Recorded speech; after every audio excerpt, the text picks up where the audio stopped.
You're listening to a MonkeyBuns Production.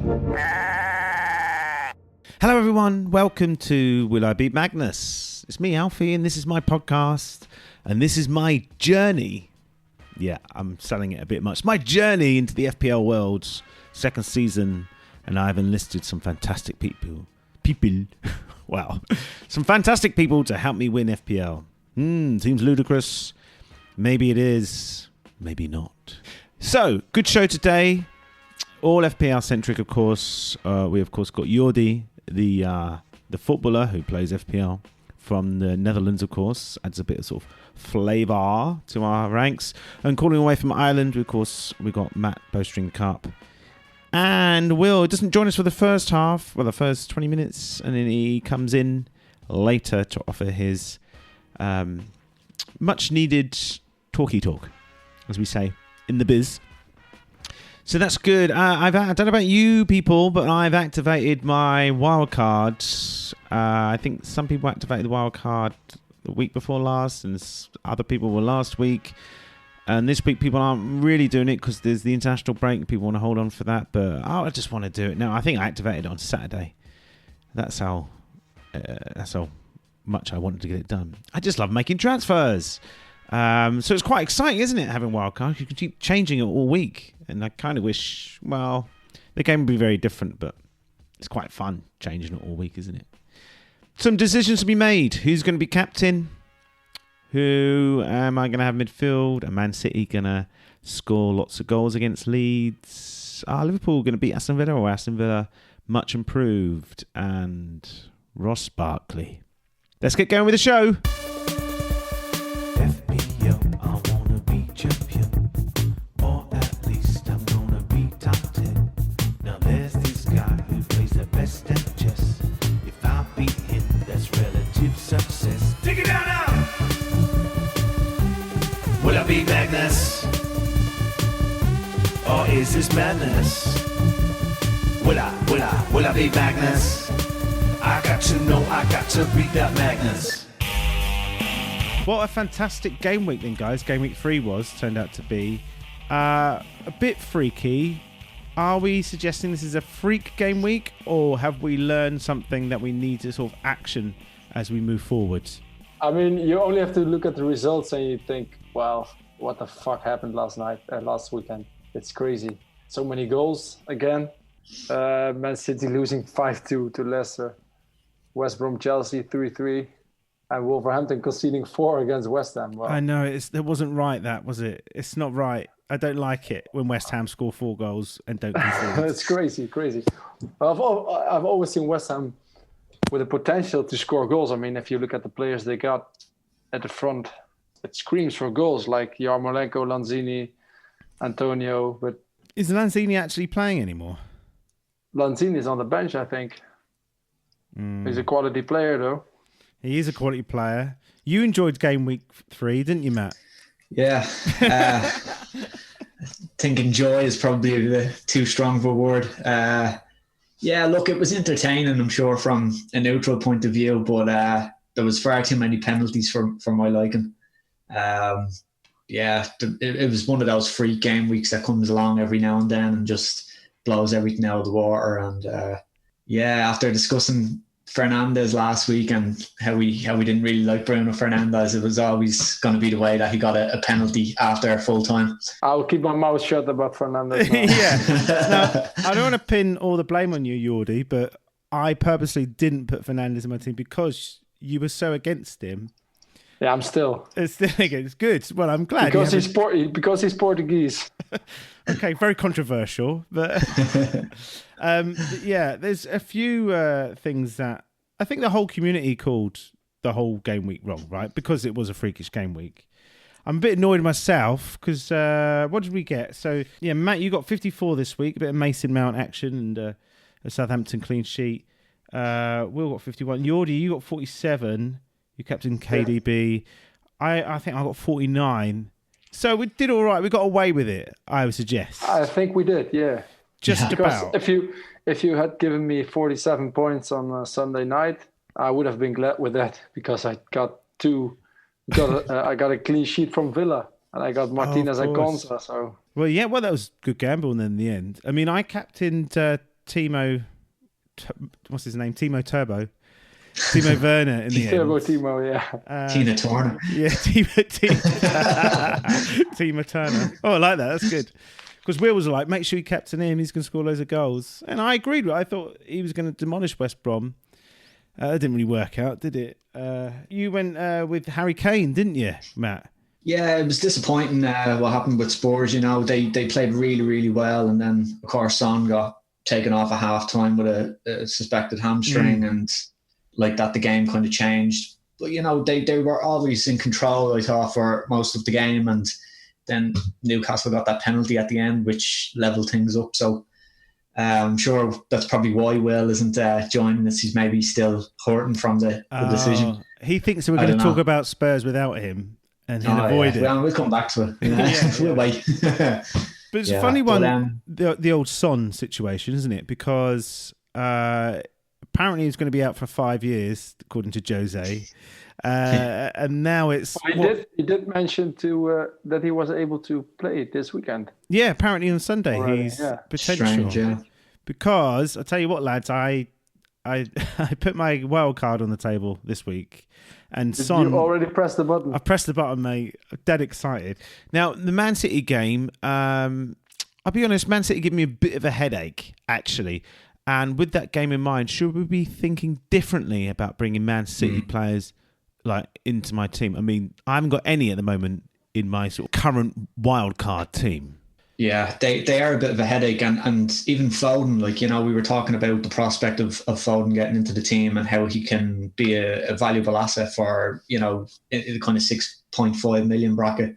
But now we were in a situation where Foden hasn't had a couple of, you know, maybe one or two great games, and already we're thinking, is he as safe a pick now as we thought? But I like Mahrez. I'm potentially bringing Mahrez in this week for Son. I think Mahrez was kind of the standout pick, you know, kind of stood out from the rest this week. And, you know, he's affordable. He's a player who can always return big, you know, very high points returns. So, yeah, like that, I just think City without a fit striker at the moment is a very different City, maybe one we haven't seen before. And, you know, they don't seem to be coping all that well at the moment. Because like we've seen in the past, you know, Guardiola's defence starts with his attack. So, you know, the front three are always required to do a lot of pressing. So maybe without a player like Jesus or Aguero at the moment, they're struggling from the top, and it's having an effect at the back. Yeah, for sure. Well, they brought Rory Delap Jr. on, didn't they? He didn't take a throw-in, which was disappointing, to say the least. Jordie, Mahrez, fancy beating Mahrez. The question mark over Mahrez has always been predicting when he's going to play. I always thought he was going to play against Leicester because he always scores against Leicester. But does that mean he's going to play the next game? I probably think yes, because it's they are without a striker. I don't think Pep will start with Delap from the start. So Sterling will probably start again in the center as a centre forward, with Mahrez probably playing at wide. I think he gets the nod ahead of Foden now, but Foden may start as well. So yeah, Mahrez should be safe, I think. But it's I got Foden, of course, on my wildcard last week, but I think he got one very poor game against Leicester, I think, because I checked his stats on the official FPL site, and it says 0.0 for threat. So he did absolutely nothing. To be fair, what I saw in the game, that was absolutely bang on, because he didn't. I'm still not convinced by him. I'm still not convinced. I know they. I mean, 0.0 is really, really, really bad. I mean, that's basically the same threat level as us when we weren't playing. Yeah. I think Jimenez had a higher threat level, and he scored an own goal this week. But it's only been one poor game from him. I think he was. I haven't seen the cup game, but I think he scored and assisted then. So, and I heard people say he had a really good game if you compared it with Mahrez and I don't know who played. Torres started, I think. So yeah, maybe it was just an incident. So, well, I'm not going to transfer him out. I really need to reconsider if he gets enough minutes to be an how do you say that, pickable asset in the game. So are we thinking this Man City Leeds fixture that's coming up? We're thinking goals. Are we thinking thinking along the same lines as the Liverpool Leeds fixture? Yeah, I think so. But you never know. Anything could happen. You have seen that in the first 3 game weeks. Considering making Calvert-Lewin my captain, just considering now. Right now, this is just happening right now. Yeah, I'm considering him, but it will probably end up being De Bruyne because on the other hand, I'm very sure Guardiola will want to bounce back with his side. So, and Leeds, I saw a stat that Leeds were very poor defensively regards to big chances conceded and shots in the box against, and they played Sheffield United and Fulham. Yeah, exactly. They're not the best sides. Exactly. Well, Fulham scored 3 goals. Sheffield United missed 2 very good chances, actually, to go into the league. Yeah. Matt, are you looking at City this week, or you got another fixture in mind? Yeah, I mean, captaincy on between Salah and Sterling at the moment. Salah does have penalties. We don't know if there's going to be as many penalties this week as we've seen just a week gone by. You know, referees might be a little bit apprehensive to give penalties away unless they're stonewalled this week. But yeah, I do fancy City to, you know, put 3 or 4 goals past Leeds, and, you know, I'd expect Sterling to be involved in maybe 1 at least. So I think he's a fairly sensible gamble for captaincy. Outside of that, yeah, Fulham look like they're going to concede in most games. So if you've got Wolves players, which I don't, sadly, you know, someone like Jimenez, depends if Podence is back. I know a lot of people have Podence, Pedance, whatever. But let's face it, though, we've all been left with a dirty taste in our mouth this weekend because of Wolves. Yeah, well, look, I've been okay since I own no Wolves players, but I've seen, you know, people with triple Wolves and come away with 0 points from that game. You know, Jimenez, Saiss, and Podence. You know, I wasn't too disappointed actually, because I only had Jimenez and I chose Konza over Saiss. So yeah, well, Jimenez scoring an own goal is fucked up, of course. Sorry. That's an interesting choice, choosing Konza over Saiss. I heard people Nuno suggesting that they were going to play more attacking football this year because he wants to evolve. I think he used that word. That's why they sold Jota and are playing quite a bit of a different style now. And they weren't that solid at the back in the first 2 game weeks. They should have conceded against Sheffield United. They conceded 3 against Man City. Of course, it's Man City, but still. They were better against City last season twice.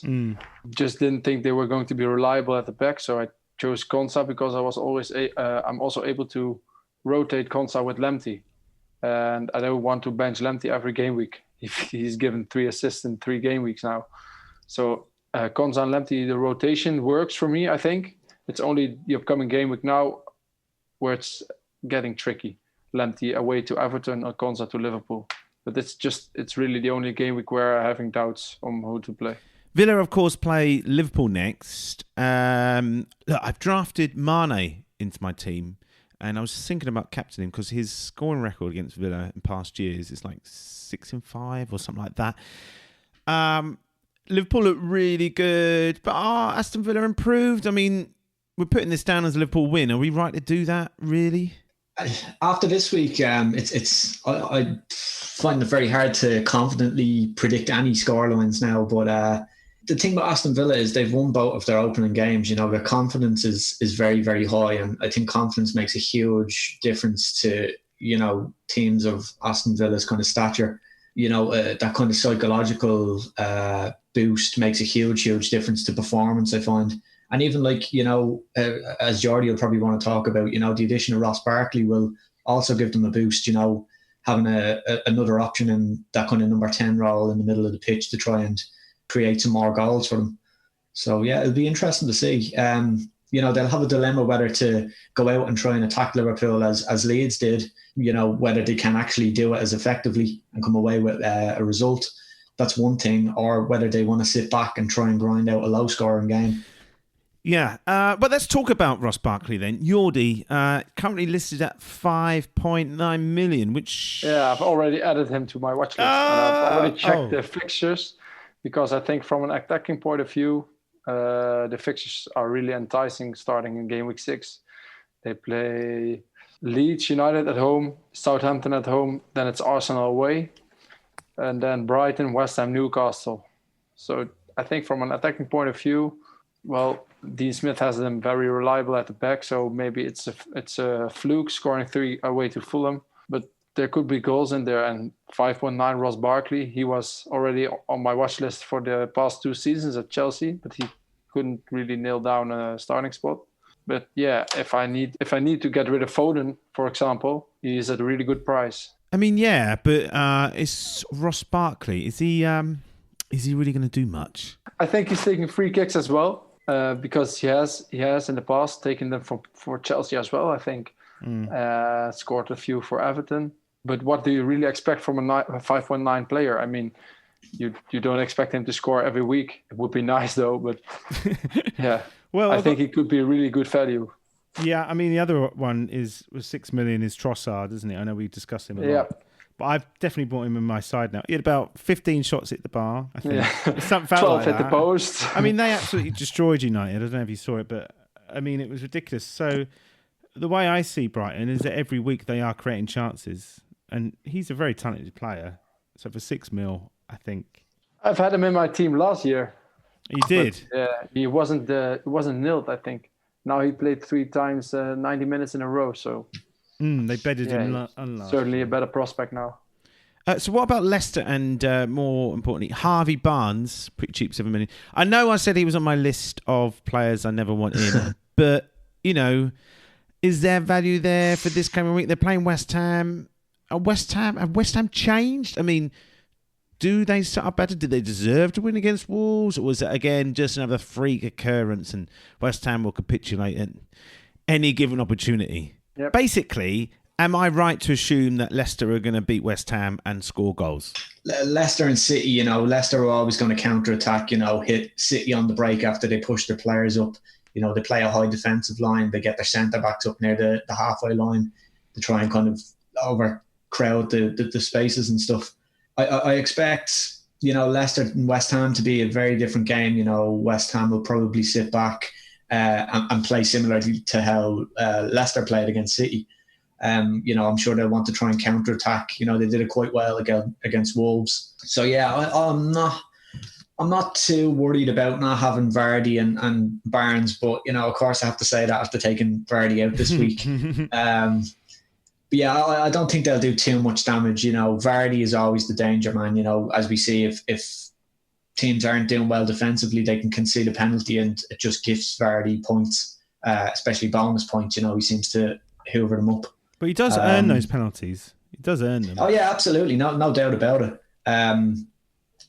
So I guess it depends on which West Ham shows up. Since I don't really know what's been more surprising this week, the fact they scored 4 goals, the fact that they didn't concede, or the fact that they did that without David Moyes. I don't know if that's just coincidence, with him being in quarantine at the moment. But yeah, he wasn't there. Yeah, no, he's in quarantine for coronavirus. Yeah, so I don't know who the guy standing in. I can't think of the guy's name, the caretaker at the moment. But they look fairly organised. Was it Pep Guardiola? Is that why they won 4-0? Maybe, yeah.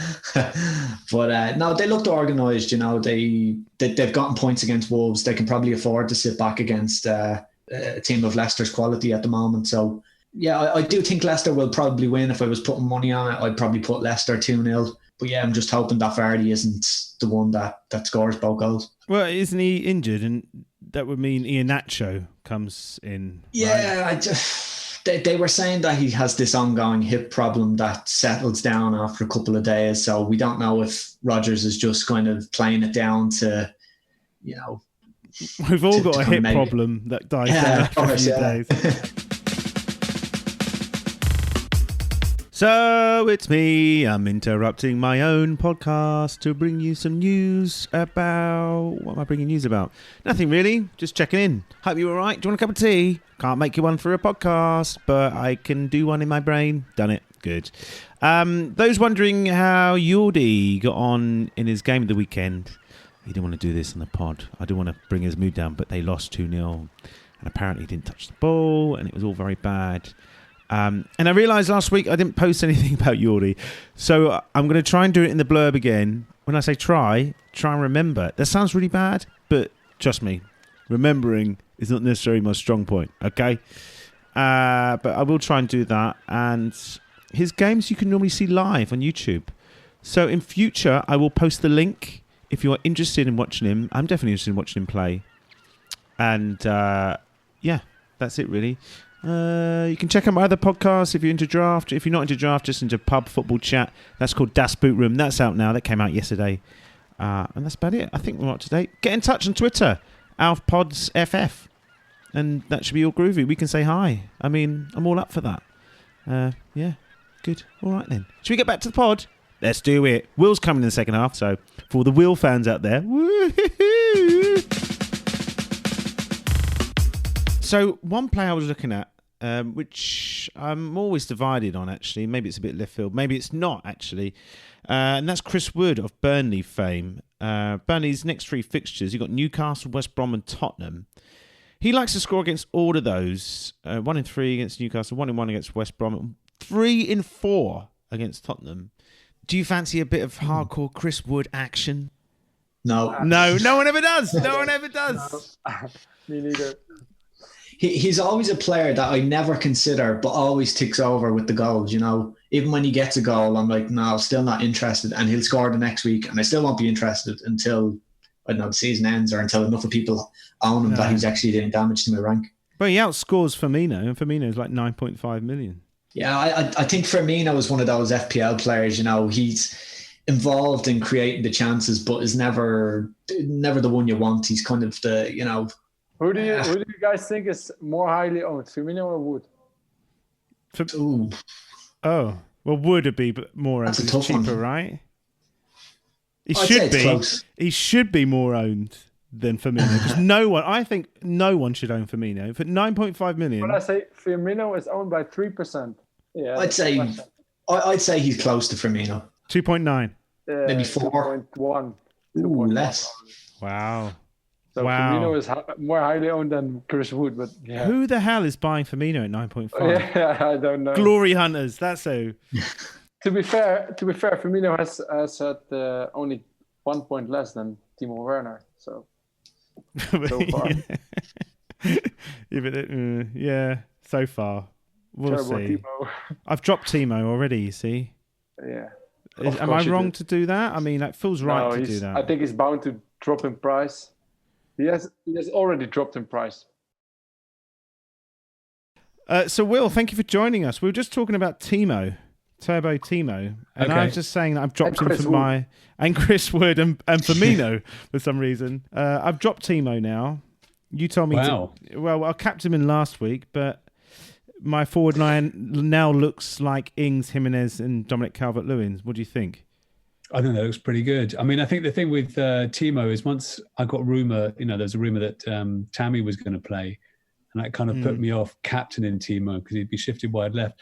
There's interesting debates on this, isn't there? I mean, he kind of can operate well as a lone forward, but he prefers to drift left. I'm in two minds about keeping Timo. Will he could profit? You know, I'm thinking Havertz and Timo could do Kane and Son versus Southampton in game week 4. So that's my only reason for perhaps wanting to keep Timo against Southampton. Is that game week 5? Sorry. Of course. Yeah, sorry. Sorry, game week 5 against Southampton. My fault. Yeah. Which makes, because Southampton play a high line. Southampton did okay against Burnley because Burnley don't really have any pace, so that high line wasn't exploited. But we saw it last year with Leicester, where Vardy exploited the high line. We saw it this year with Kane and Son exploiting the high line, and I'm wondering if Havertz and Werner can do the same in game week 5. But I think you've made a really good choice. Jimenez has a great run of fixtures, so I'm not sure you can particularly go wrong swapping Werner to Jimenez because arguably Werner's also a wait and see. Yeah.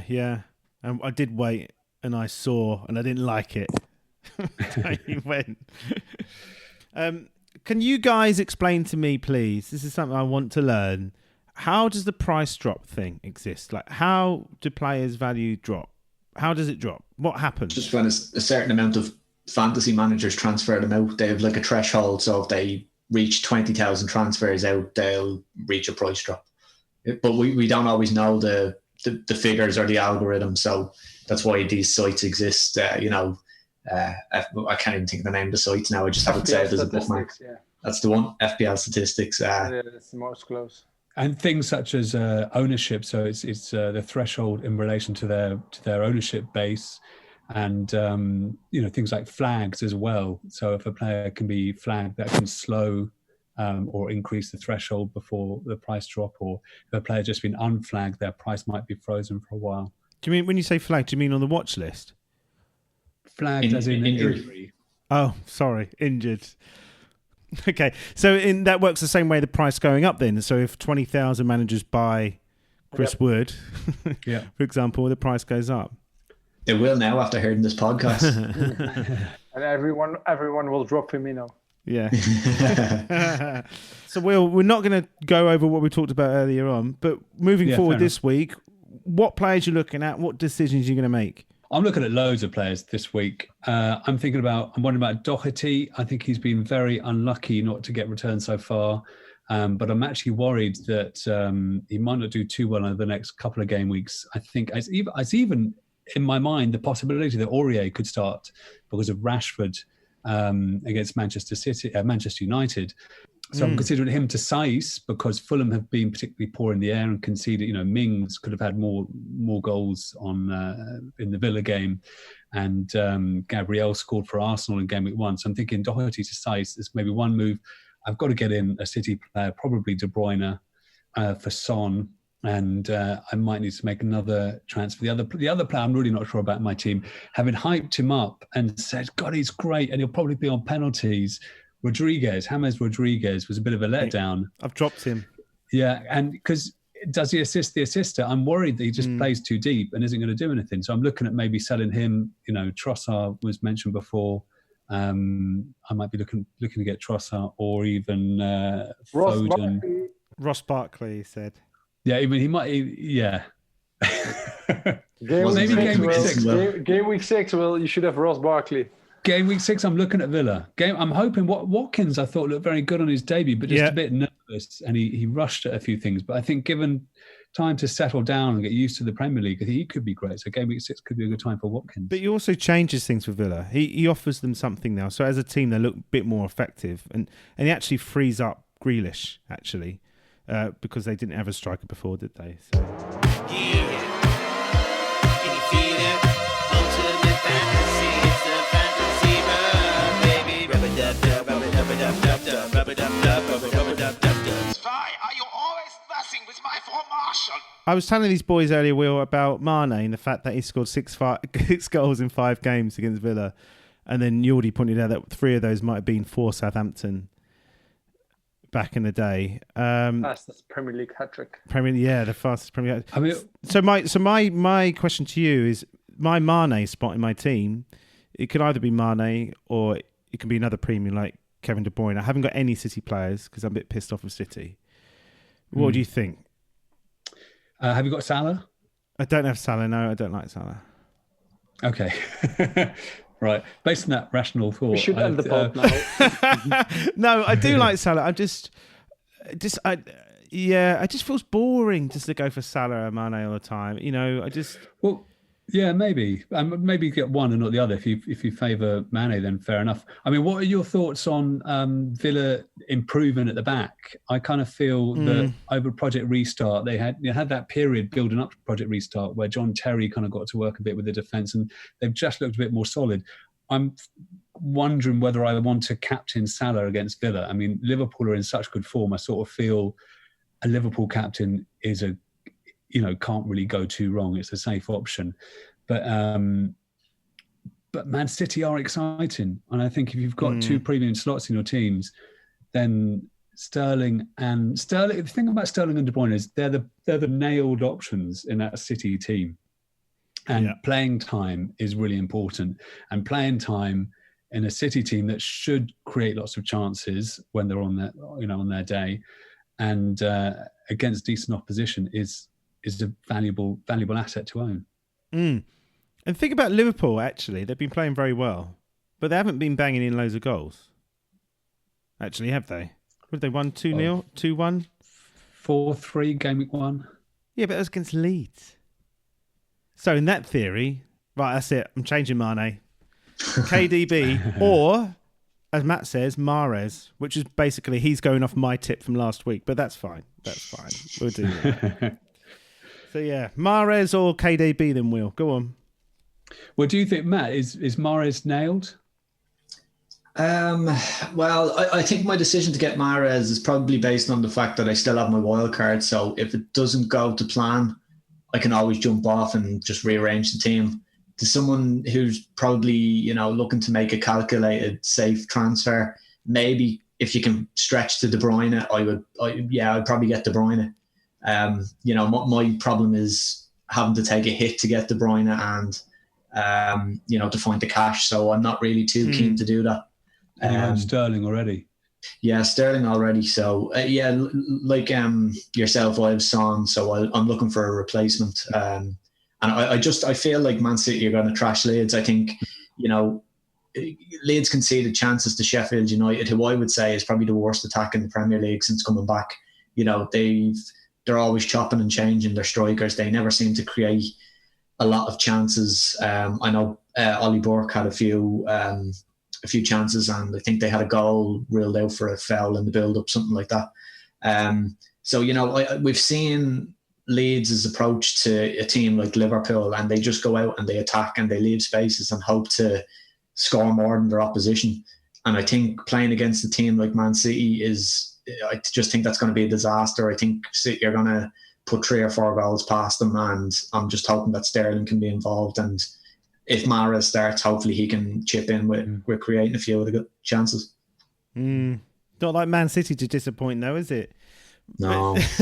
Jordie, what are you doing this game week? What's going on? But what I do, roll my transfer, and I've been looking at ways to get Harry Kane in from game week 5, because Spurs have 4 very, very enticing games from an attacking point of view: West Ham, Burnley, Brighton, West Brom. And Kane has been, sorry, I'm going to look it up. Kane has the best expected goal involvement from open play over the first 3 weeks. He's really on good penalties, and they haven't had a penalty yet. So, well, Jordie, I want to ask, because he was plus 1.5 xG from just the Newcastle game, and I was actually thinking, well, what about Marcus Rashford? Because game week 5, United play Newcastle. Is Marcus Rashford on your watch list? Rashford is on my watch list, and he was in my team before my wild card. But it's you mentioned Newcastle, but it's Chelsea, Arsenal, and Everton after. So I'm not too tempted to bring a United asset in before Newcastle because of those 3 game weeks after. I don't think it will pay off. Yes, but what do you think about Harry Kane, Will? From next game week on, after United game, because they play, like I said, they play West Ham, Burnley, Brighton, and West Brom in a row, and these teams have been shipping goals for fun. You can say just shit. I thought you said shit as well. Language.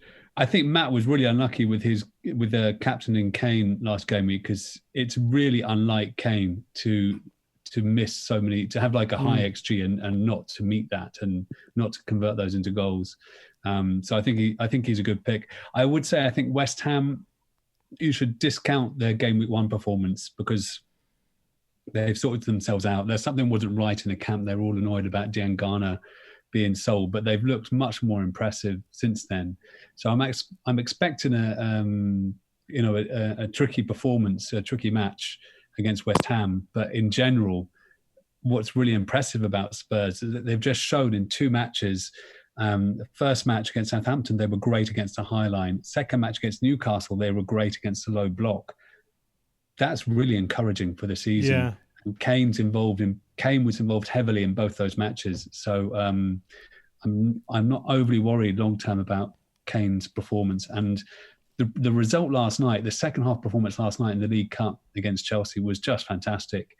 And the belief in the squad is really good. So that's another. I noticed as well, Will, last night, Eric Dyer was out of position a lot. Yeah, he was almost like yeah. Have you ever seen the footage of Gary Lineker against Ireland in the 1990 World Cup? Yeah. I'm glad he made it off the pitch, to be honest. But Dyer. But I think Dyer was getting forward at sometimes. He's almost like a Sheffield United defender in the way he was cutting forward. I was quite impressed with the attacking endeavour. As well, maybe just wanted to keep running, to keep things. I think it was more diarrhea than Dyer. You've been waiting the whole time to do that. Yeah, that's the only reason I'm here. That's all I get. Will, you're a Spurs supporter, so you'll probably know more than me. But to my untrained eye, I definitely think Son has improved as a player. There feels definite bite to his game. Like it feels like an extra edge. And he hit the bar from the edge of the box twice, which is a bit annoying. I think there's definite improvement. And do you think there's an improvement from Kane as well? And do you think Jose is the reason for that? No, I think over the last 3 or 4 seasons, 5 seasons even, both those players are exceptional finishers. They will always exceed their expected goals. The question with Son is you kind of want him to get more chances, but that didn't really... I mean, the quality of chance he was getting against Newcastle, there were still pretty long-distance shots. He's just incredibly good at shooting, which is why they became almost goals. So I don't think we've seen a massive improvement under Jose, but he clearly recognises... Under Jose, sorry. Yeah, he clearly recognises... How can I get his pronunciation wrong? Jose clearly recognises that they're quality players and he has to try to find the best positions for them to get the most out of them. So I think that's what we're seeing. But I think there's an extra aggression to his play now, Son. I think there's more to him. He's not such a nice boy. As Jose would say, possibly. You have to be a bit of a and maybe that's what his game plan is. Who are you captaining this week, Will, and what changes are you making? Well, I really haven't decided on the changes yet. It could be anything from just getting Mahrez for Son or maybe taking a -8 and doing a few more wholesale changes. Currently, the armband's on Salah. Are you not moving it? You haven't moved it, have you? Well, I wish I had moved it in game week 1 because I didn't. I captained Werner in game week 1. That's right. I'm still annoyed. I missed out on those 15 points. But I think Liverpool are in such good form. And I just... whoever they come up against, I don't think they're going to be good enough to stop them. I thought they were so impressive against Arsenal. Just that's first half an hour where they were just swamping them and swarming them. So, Salah for me. Anyone for Ademola Lookman then? He's gone to Fulham. You want the Fulham player outside of Mitrovic? I've got the other midfielder I said, didn't I? Anguissa. Yeah, Anguissa. But that's something because he's going to just... he's a squad player just hanging around. He looked good though, he got forward at times. He does have decent numbers for 4.5 midfielder. Better than Basuma, who's getting red cards. And also Anguissa, they bought the last season there in the Premier League, and he's very highly rated. And it was only last season they shipped him out because he didn't want to play in the Championship. So in theory, in a normal... And he was linked to Real Madrid. Was he really? There you go. Yeah, while playing for Villarreal last season. Right, that's who I'm going to captain then this week. That's it, decided. Yeah. Yes, so I thought I'd finish on a evil laugh then, because why shouldn't every podcast should finish on an evil laugh? Some good chat there from the boys, of course. Always good to hear from them. Got me really thinking with my wild card in play. Son, we're all getting rid of Son, but Jose did say he's thinking about Sunday, and I'm not sure. It's hard to read Jose, isn't it? But you couldn't. I mean, I wouldn't put it past Son playing against United and spanking them, especially that sort of defence, the no-look defending that United defenders like to employ. And the other one is obviously Mane. Do I captain him? I'm tempted to captain Trent Alexander-Arnold, actually. Yeah.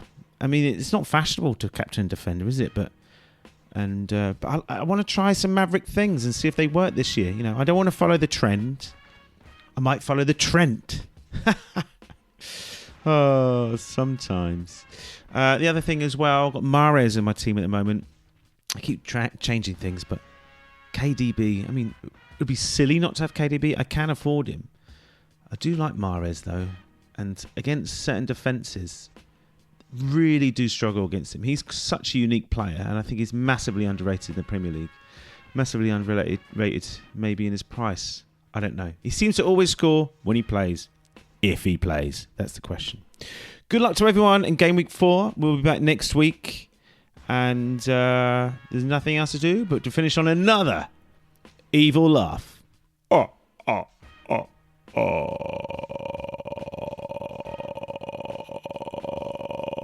I could keep going for another 5 minutes, but I understand it's quite dull. So, bye! FPL, I wanna be champion. Or at least I'm gonna be top 10. Now there's this guy who plays the best at chess. If I beat him, that's relative success. Take it down now! Will I be Magnus? Or is this madness? Will I be Magnus? I got to know, I got to beat that Magnus.